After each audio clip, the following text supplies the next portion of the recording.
Halo semua, balik lagi di channel Teraokun. Sebelum pembahasannya dimulai, silahkan klik tombol subscribe dan aktifkan lonceng notifikasinya supaya kalian gak ketinggalan info dan teori terbaru seputar One Piece. Buat kalian yang mau informasi tambahan soal SBS atau databook, kalian bisa follow Instagram Teraokun. Di sana admin akan memposting soal SBS, databook, dan berbagai teori singkat. Sekarang lanjut ke pembahasan. Bocoran One Piece Chapter 1135 telah muncul di berbagai forum. Dalam video kali ini, channel Teraokun akan menjelaskan berbagai hal menarik pada chapter kali ini. Chapter kali ini berjudul Cangkir Persahabatan. Cerita dimulai dengan memperlihatkan seekor burung hantu raksasa yang ada di dalam perpustakaan Sao. Seperti yang kita tahu dari chapter yang lalu, burung tersebut berada di salah satu ranting pohon di dalam perpustakaan itu. Sekarang siapa nama dari burung hantu raksasa itu akhirnya terungkap. Dia bernama Biblo. Biblo telah hidup di sana selama berabad-abad dan diketahui juga Biblo merupakan pengguna kekuatan buah iblis. Dia mengonsumsi buah iblis paramesia bernama Iku Iku no Mi yang memberinya kemampuan untuk mengubah objek menjadi ukuran besar.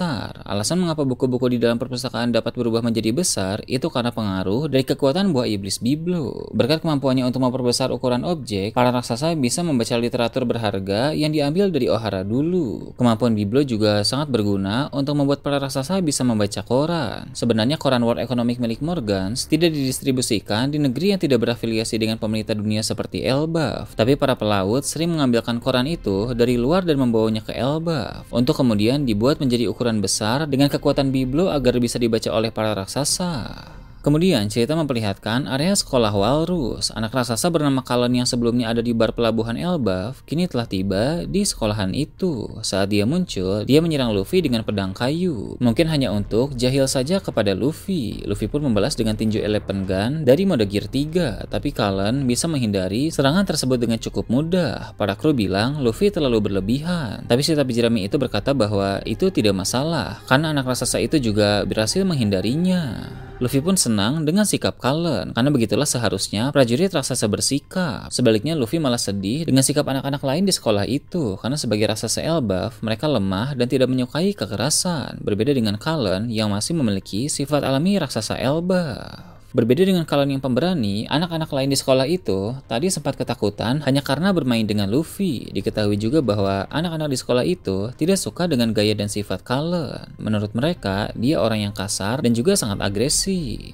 Anak-anak raksasa di sekolah itu hidup di bawah pengaruh pemerintahan Raja Harald sehingga mereka meninggalkan kesan barbar khas raksasa Elbaf. Mereka lebih suka belajar, berlaku sopan, dan mencintai perdamaian. Sedangkan Kalen walau masih anak-anak, tapi dia lebih tertarik dengan gaya hidup para prajurit raksasa lama yang keras dan tangguh. Sama seperti para anak raksasa di sekolah yang membenci Kalen, sebaliknya Kalen juga tidak suka dengan anak-anak itu, karena menurutnya mereka semua tak lebih dari sekelompok pengganggu.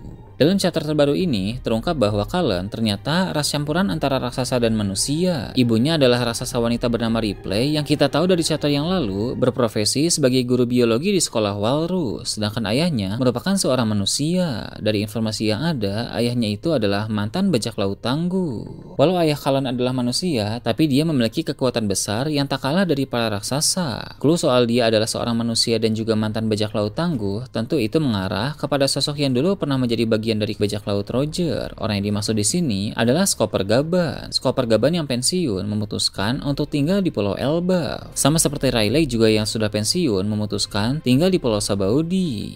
Rayleigh menikah dengan Shaki di Pulau Sabaudi, sedangkan Skopper Gaban menikah dengan raksasa wanita bernama Ripley di Pulau Elbaf. Pernikahan antara raksasa dengan manusia memang sudah hal umum yang ada di dunia One Piece. Jadi bisa dibilang Kalen ini adalah anak dari Skopper Gaban dan juga Ripley.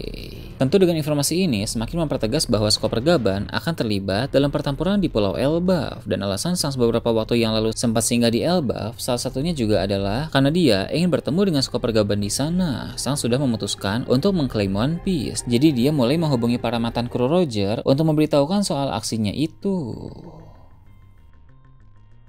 Setelah itu, diperlihatkan para kru bajak laut topi jerami. Mereka telah berkumpul lagi setelah sebelumnya terpisah menjadi dua kelompok, di mana kelompok Luffy berkeliling di area sekolah dan kelompok Robin datang ke perpustakaan Elbaf. Kini Robin, Franky, Brook, dan Jinbei telah mendapatkan kostum khas Elbaf yang dibuat oleh Gear. Raksasa wanita itu merasa bersyukur karena mereka senang memakai baju yang dia buat. Di sana Franky mengaku tertarik untuk melihat pohon Adam yang legendaris. Hal itu memang wajar karena dulu saat membangun kapal Tosan Sunny, Franky menggunakan kayu Adam sebagai bahan utamanya. Saul pun menjelaskan bahwa pohon Adam tumbuh di berbagai belahan dunia, tapi pohon Adam di Elbaf merupakan yang paling tua. Jadi ternyata Elbaf bukan satu-satunya lokasi tempat di mana pohon Adam berada. Dunia One Piece memang sangat luas dan sangat menarik. Mungkin nanti kita akan bisa melihat pohon Adam lain di tempat-tempat berbeda, namun ukurannya tentu tidak sebesar pohon Adam di Pulau Elbaf. Kemudian cerita beralih ke kastil di desa barat dunia matahari, tempat di mana sosok yang mirip dengan Shanks dan seorang wanita misterius muncul melalui lingkaran sihir dalam chapter yang lalu. Seperti yang sudah pernah dibahas, dua orang berjubah hitam ini merupakan ksatria suci yang berteleportasi. Ketika mereka berjalan di dalam kastil di desa itu, mereka bertemu dengan dua prajurit raksasa yang sedang berjaga. Si wanita misterius bertanya kepada para raksasa di mana mereka bisa menemukan orang yang bernama Loki. Jadi tujuan utama kedatangan dua ksatria suci itu adalah Pangeran Loki.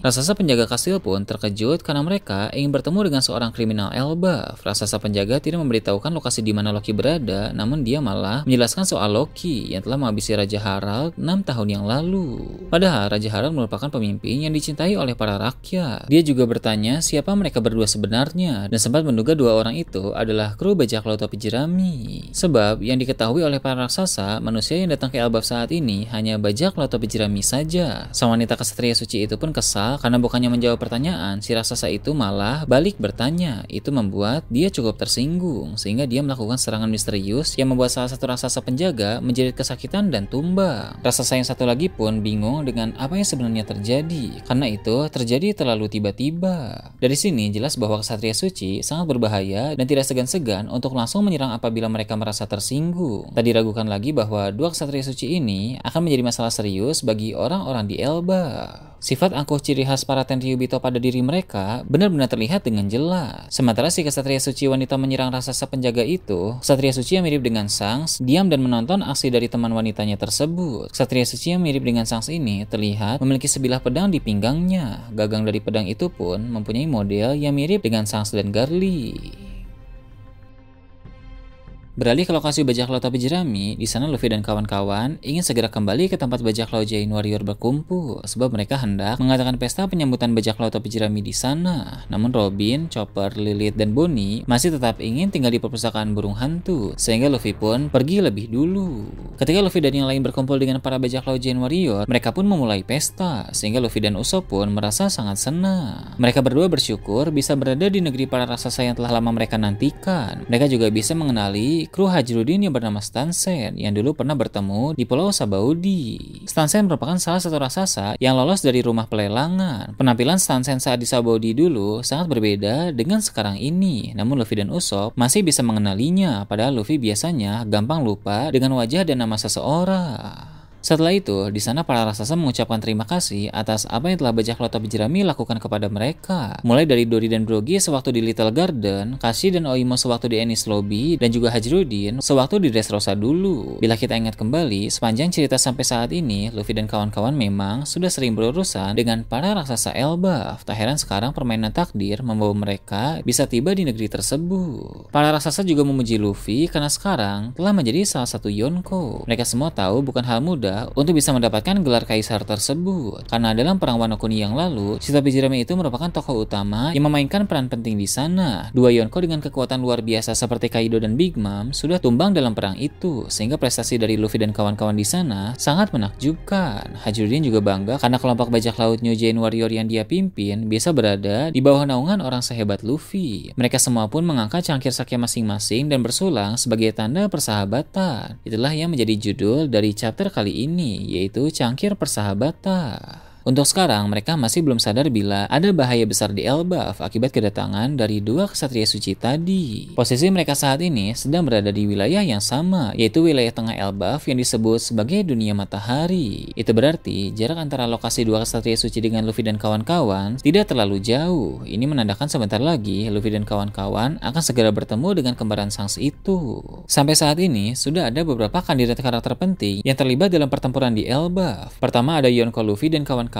kemudian dua kesatria suci yang salah satunya merupakan kembaran Shanks, kemudian Pangeran Loki yang sebentar lagi terlepas dari rantai, dan juga sosok mengejutkan yakni Skopper Gaban yang kini menetap di Pulau Elbaf. Setelah ini tentu akan semakin bertambah lagi orang-orang kuat yang akan terlibat dalam arc Elbaf, supaya pertempuran dalam arc ini menjadi semakin meriah. Di akhir chapter, raksasa legendaris bernama Jarul muncul di tengah pesta. Dia adalah raksasa paling tua yang kita lihat sejauh ini. Luffy terkejut melihat Jarul karena ada pedang yang tampak menancap di kepalanya. Namun Jarul hanya tertawa dengan keterkejutan Luffy karena pedang itu sepertinya hanya menancap di helm saja, bukan di kepala.